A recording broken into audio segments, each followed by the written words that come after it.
Quisiera llamar la atención de ustedes esta mañana a un pasaje bien conocido, pero a veces los pasajes por demasiado conocidos se nos pasan. Hay cosas dentro de ellos que ya ni las escuchamos porque sabemos lo que dicen. Y se trata de una parábola del Señor Jesús que aparece en el capítulo 16 del Evangelio de Lucas. Lucas 16, empezando en el versículo 19. Y les voy a invitar a que nos pongamos de pie para escuchar el Evangelio de nuestro Señor Jesucristo. Lucas 10, empezando en el 19. Había un hombre rico que se vestía de púrpura y de lino fino y hacía cada día banquete con esplendidez.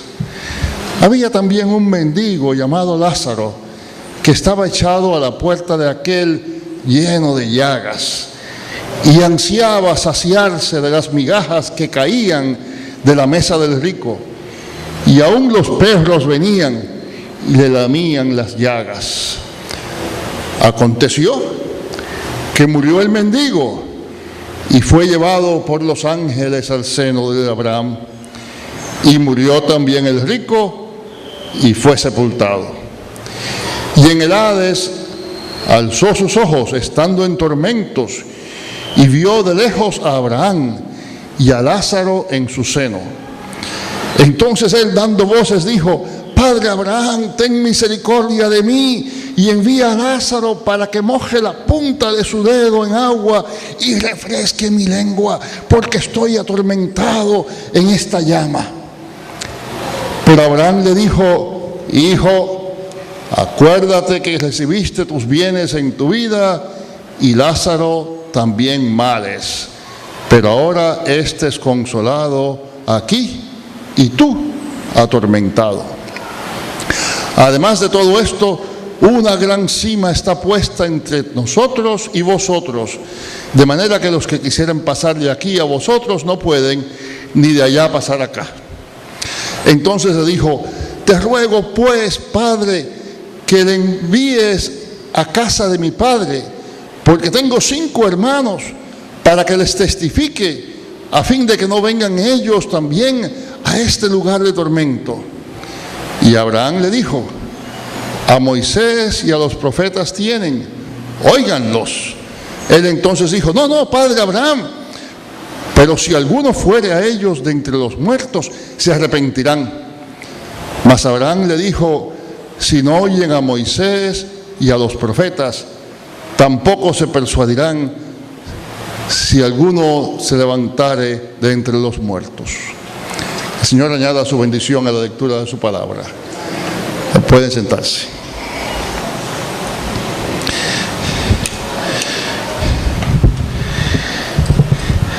Me dice el pastor que el tema que la iglesia ha estado siguiendo durante este periodo es: habla, Señor, que tu iglesia escucha, basado naturalmente en aquellas palabras que aparecen en el libro de Reyes: habla, Señor, que tu siervo escucha. Es un tema fundamental para la vida tanto de la iglesia como de cada individuo, puesto que al fin y al cabo la vida cristiana consiste precisamente en eso, en escuchar lo que Dios nos dice, en escuchar lo que Dios nos dice como individuos, en escuchar lo que Dios nos dice como iglesia y en ponerlo por obra en la vida del individuo, en su vida cristiana, en la vida de la iglesia, en su misión y en su vida comunitaria. Pero la cosa no es tan sencilla. Hay muchas razones por las cuales se nos hace difícil escuchar la palabra del Señor cuando el Señor habla.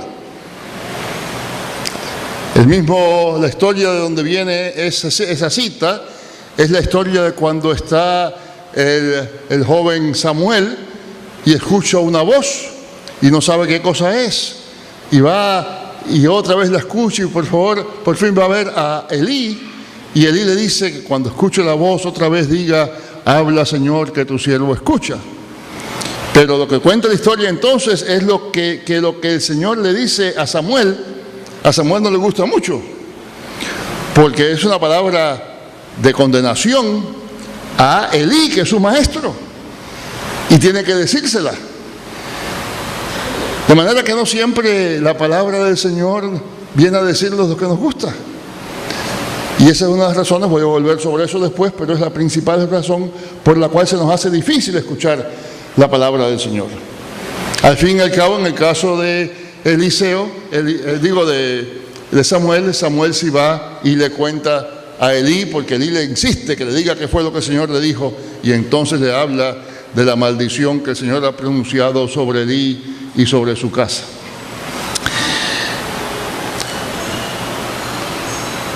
Pero la frase misma, habla Señor que tu siervo escucha, una frase muy bonita, una frase muy importante en la Biblia, envuelve también un peligro, porque podemos emplearla como excusa para no escuchar, al mismo tiempo que decimos, habla Señor que tu siervo escucha, estamos diciendo, Señor, si tú me hablaras más claro, yo te escucharía. Recuerdo yo cuando yo era muchacho, hace ya bastantes años, más años de los que quiero confesar, en la sociedad de jóvenes a que yo pertenecía en la iglesia había un poema que recitábamos todo el tiempo, nos gustaba muchísimo, lo recitábamos en las oraciones, lo recitábamos en los devocionales de la iglesia y sobre todo cuando se trataba de vocaciones cristianas lo recitábamos. Era un poema de Amado Nervo, muy bonito, que decía, si tú me dices ven, lo dejo todo.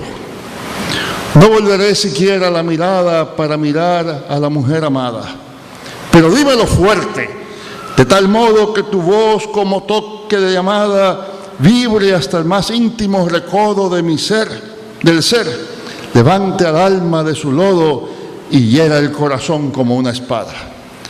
Si tú me dices ven, todo lo dejo. Llegaré a tu santuario casi viejo y al fulgor de mi luz crepuscular. Mas he de compensarte mis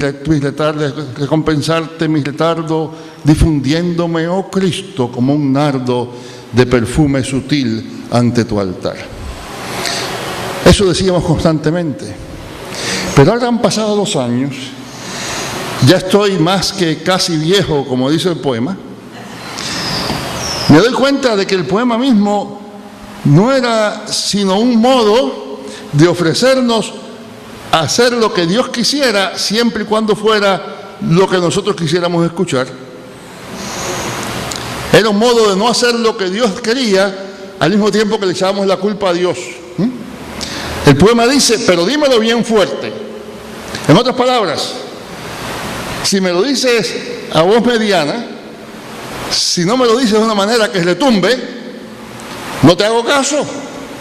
Si tú me dices, ven, lo dejo todo, pero dímelo bien fuerte. Y claro, eso se confirma en la vida misma del poeta que escribió ese poema, que se pasó toda la vida esperando a que el Señor se lo dijera más fuerte y nunca hizo nada de lo que decía en el poema que iba a hacer.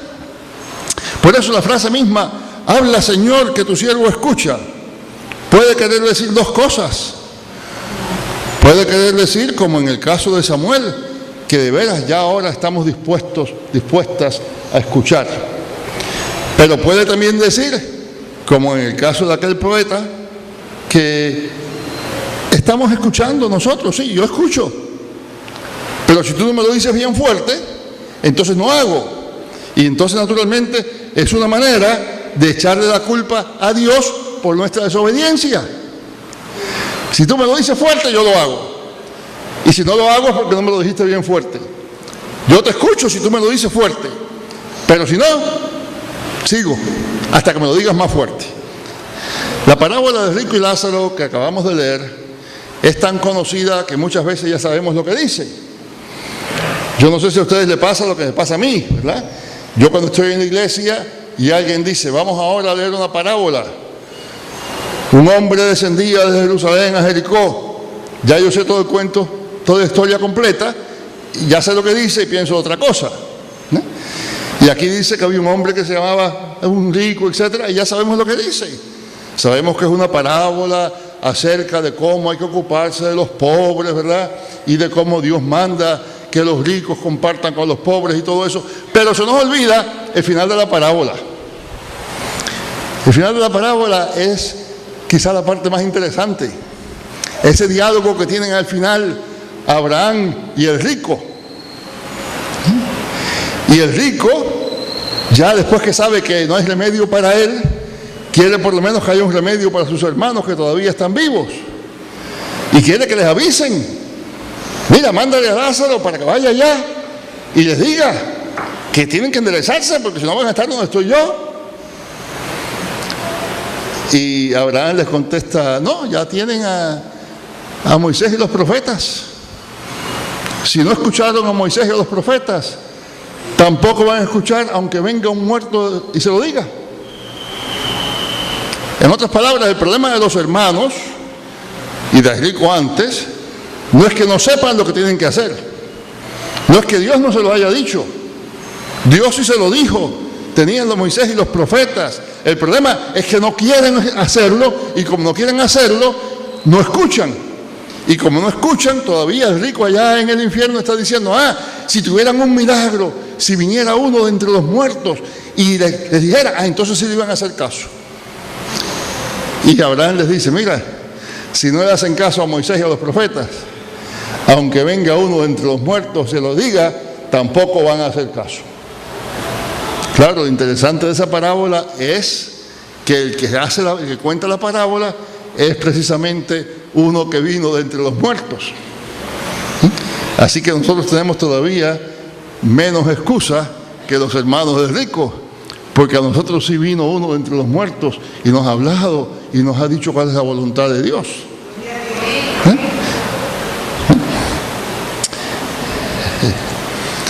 ¿Cómo es posible eso de que aun cuando uno venga de entre los muertos no se le haga caso? ¿Cómo es posible que Abraham le diga a aquel señor, mira, aunque fuera Lázaro y se desapareciera otra vez y les contara, no van a hacer caso? ¿Cómo es posible eso? La razón es que muchas veces no creemos porque no queremos obedecer. La razón por la que primero el rico y luego sus hermanos no hacen lo que Dios manda, no es que no lo sepan, sí lo saben y lo saben de sobra. La razón es sencillamente que no quieren obedecer y se esconden tras la excusa de que si de veras hubiera un milagro, si de veras Dios le dijera de una manera que no pudieran negarla, entonces sí obedecerían. Habla, Señor, que tu siervo escucha. Suena muy bonito y es muy bueno y es verdad que son palabras hermosas, pero también hay que tener cuidado de que lo que estamos diciendo no sea, cuando el Señor me lo diga más claramente, entonces voy a escuchar.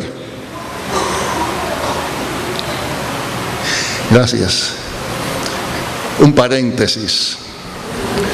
No tiene nada que ver con esto, pero me acuerdo ahora. Mi tío fue pastor aquí en la iglesia metodista de San Juan Moderno hace muchos años. Una vez estaba predicando un sermón de 7 palabras, empezó a toser y cuando estaba tosiendo salió la esposa. Y al poco rato, cuando él dice, sed tengo, entra la mujer con un vaso de agua.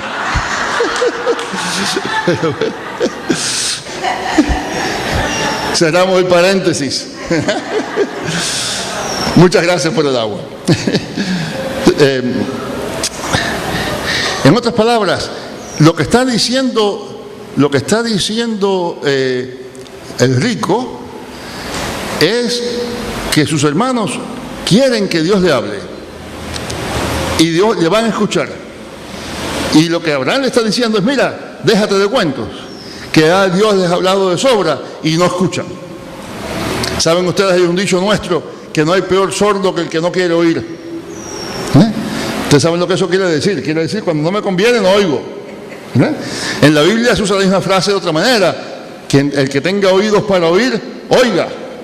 En otras palabras, no hace falta nada especial, ya usted lo tiene, ya se está diciendo. Lo que hace falta es que usted sencillamente esté dispuesta a obedecer. Pero claro, hay buena razón para no querer creer, para no querer oír, porque la palabra de Dios no siempre nos dice lo que quisiéramos, no siempre nos dice lo que nos gusta, no siempre nos dice que vamos por buen camino, no siempre nos halaga. La palabra de Dios muchas veces nos reprende, nos dirige por otras direcciones, nos llama a aceptar retos que no quisiéramos enfrentarnos a ellos, nuevas situaciones, a dejar seguridades que ya tenemos para lanzarnos en aventuras de fe. Y todo eso nos asusta y hace que entonces digamos, mira Señor, no estoy seguro, no estoy segura, dímelo más fuerte. Si tú me lo dices más fuerte, entonces sí te hago caso. Y entonces nosotros, los sordos que no queremos oír, nos inventamos una excusa tras otra. Es el poema que yo citaba antes de jóvenes, ¿verdad?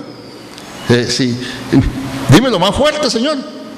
No te oigo, dímelo más fuerte. Cuando me lo digas más fuerte, entonces te hago caso. En otra versión de la misma excusa, pero que ahora es más común también, decimos que si Dios nos diera un milagro, entonces sí creeríamos, ¿verdad? Si Dios nos dijera, de alguna manera, hiciera una cosa aquí sorprendente, inexplicable, por un gran portento, entonces sí creeríamos. Pero la verdad es que las cosas tampoco son así. Hay otro pasaje aquí en el Evangelio de Lucas, un poquito antes de lo que acabo de leer, en que va una multitud, vienen a donde está Jesús, a ver milagros, a ver lo que Jesús, a escuchar a Jesús, pero a ver milagros. Y Jesús dice, esta mala generación busca milagros, busca señales, que es lo mismo, busca milagros, pero ninguna de señal le será dada sino la señal de Jonás. Porque Jonás, los ninivitas creyeron a Dios antes que Israel. Y entonces añade también la señal de la reina del sur, dice él, que es la historia de la reina de Saba. ¿Se acuerdan que vino de una tierra lejana a Israel y escuchó allí lo que Dios le decía a través de Salomón? Y Jesús dice, a esta gente ninguna señal les será dada. Vienen buscando milagros. No hace falta ningún milagro. Ya tienen un milagro, ya tienen bastante señal. Acuérdense de Jonás. Los que se suponía que creyeran, el pueblo de Israel, no es el que cree son los malos, los que se suponen que no escuchen, los ninivitas. Porque el que pide señales precisamente para no creer. Usted se piensa, no, si yo tuviera una señal, entonces, no, es lo contrario. Mientras más usted requiere milagros, es porque menos fe usted tiene. Y mientras más usted pide más milagros, es porque usted quiere posponer la obediencia. Si viniera un muerto y me lo dijera, entonces sí. Mira, los profetas y Moisés y todo eso me dicen que sí, que tengo que hacer esto. Es lo que están diciendo los hermanos del rico. Moisés y los profetas me dicen eso, pero no, yo no estoy muy seguro. Espera que venga uno de los muertos y me lo diga. Y claro, lo que dice Jesús es, mira, aunque venga uno de los muertos, si no quieren creer, no creen. Esa es una de las excusas principales. La otra excusa es, sí Señor, yo te hago caso, pero hazme un plan completo. Tú me invitas ahora a tomar un riesgo, pero yo quiero saber a dónde me lleva esto. Hazme, ¿sabe? Un esquema. Tú me pides que dé este paso, pero Señor, ¿y después qué viene? Es interesante cuando el Señor Jesús llama a los primeros discípulos, les dice, venid en pos de mí, y yo os haré pescadores de hombres. Primera cosa, me imagino que ellos ni siquiera tenían mucha idea de qué cosa era eso de ser pescadores de hombres. Pero aparte de eso, Jesús no les dice que van a ir con él a Jerusalén, no les dice que lo van a ver crucificado, no les dice que van a recibir el Espíritu Santo, no les dice que van a dar testimonio, no les dice que van a sufrir, no les dice que muchos de ellos van a morir. Le dice, mire, vénganme, por ahora síganme. Lo demás viene después. Cuando Saulo cae por tierra, ¿verdad?, en el famoso episodio del camino a Damasco, Dios no le dice, mira, levántate, Saulo, que yo quiero que tú seas apóstol a los gentiles y que vayas y prediques acá y allá y allá. No, le dice, levántate, Saulo, y sigue hasta Damasco. Y espera allí. Y ahí viene entonces la historia de Ananías, ¿se acuerda? Y entonces Saulo se va a Jerusalén a conocer a los discípulos, porque es lo próximo que tiene. Y así, y después está Saulo allá en Tarso, en su ciudad natal, y allá va a buscarle Bernabé, y Dios le llama a través de Bernabé. Y después está él junto con Bernabé y otros en la iglesia de Antioquía, y el Espíritu les dice que lo aparten para la obra, no dice qué obra es, la obra a la cual les tengo encomendada. Y salen, y después está ya Pablo, ya hizo su viaje, ya completó lo que iba a hacer, ¿no? Y ahora está al borde mismo de Asia Menor, a punto de volver, y viene la visión del varón macedonio, y sigue. Y así, cuando Pablo escucha la voz del Señor, no la escucha de una vez por todas. No es que allí en Damasco el Señor le dijo, mira, yo quiero esto, 1, 2, 3, 4, 5, 6. No, la obediencia de Saulo en aquel momento era sencillamente levantarse, ir a Damasco y escuchar lo que el Señor le iba a decir. Pero nosotros muchas veces usamos la excusa. Sí, Señor, mira, yo sé que tú me estás llamando a tal cosa, pero yo quiero que me digas antes cómo vas a resolverme este problema y aquel problema, cómo me voy a sostener, cómo voy a hacer con esto, ¿no? Entonces, cuando tú me lo expliques todo y me lo digas todo bien claro, entonces sí, Señor, porque entonces ya yo tengo, ¿verdad?, la garantía.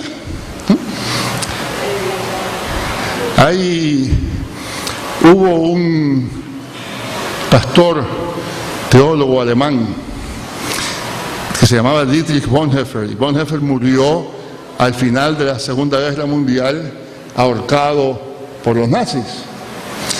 Pero Bonhoeffer decía que solo quien obedece cree, y que solo quien cree obedece.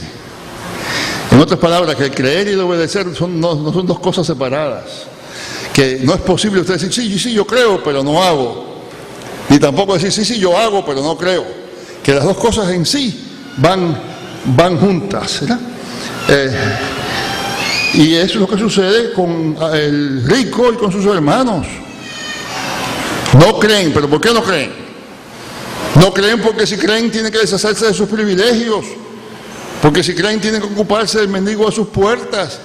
Tienen que dejar sus festines para gozarse ellos y incluir a los demás. Porque todo eso es lo que les dice la palabra del Señor. Y entonces no obedecen. Y como no obedecen, no creen. Pero ¿qué es lo que sucede en el caso de Pablo? ¿Qué es lo contrario?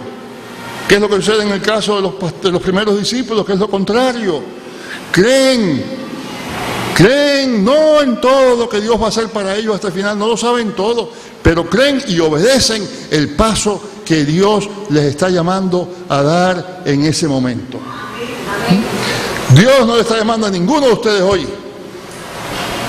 a todo lo que van a hacer por todo el resto de su vida. Dios no le va a dar a usted un blueprint, un plan, ¿verdad?, de toda su vida hasta el final. Pero Dios le está llamando a usted hoy a hacer algo. Y usted sabe qué es eso. La pregunta ¿está usted dispuesto, está usted dispuesta a dar el paso que la fe requiere, a creer lo suficiente como para obedecer? Y a obedecer de tal manera que usted entonces también cree. Porque del otro lado también es importante lo que dice Bonhoeffer, ¿verdad? El que obedece, cree. Porque de igual manera que la fe, la creencia se manifiesta en la obediencia, también la obediencia se acrecienta en la fe, y la fe va creciendo y se va desarrollando en medio de la obediencia misma. Y eso nos lleva de regreso entonces a las palabras que son el tema de ustedes y de estos días otra vez. Habla, Señor, que tu siervo escucha. Habla, Señor, que tu iglesia escucha. Yo no sabía si Pablo ponía en el boletín títulos de sermones o no, pero le mandé un título por si acaso, que era exactamente esa frase, pero con unos signos de interrogación. Habla, Señor, que tu siervo escucha. Porque la pregunta grande no es si el Señor habla. La pregunta grande es si nosotros escuchamos. La primera parte de esa oración es segura. Dios habla, Dios habló desde el principio y Dios dijo sea y fue. Y Dios sigue hablando hoy.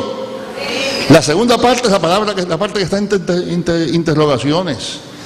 Escuchamos nosotros, estamos dispuestos nosotros, nosotras a escuchar. Está dispuesta esta iglesia no a tener un gran plan para los próximos 50 años, pero por lo menos a saber qué es lo que Dios quiere que hagamos ahora, esta semana, este mes, estos días, en esta situación. Los próximos 50 años están en las manos de Dios. Y sí, tenemos que hacer planes, sí, pero no, Dios lo que nos está llamando es a escuchar hoy, a ser obedientes hoy, a hacer lo que Dios quiere que hagamos hoy.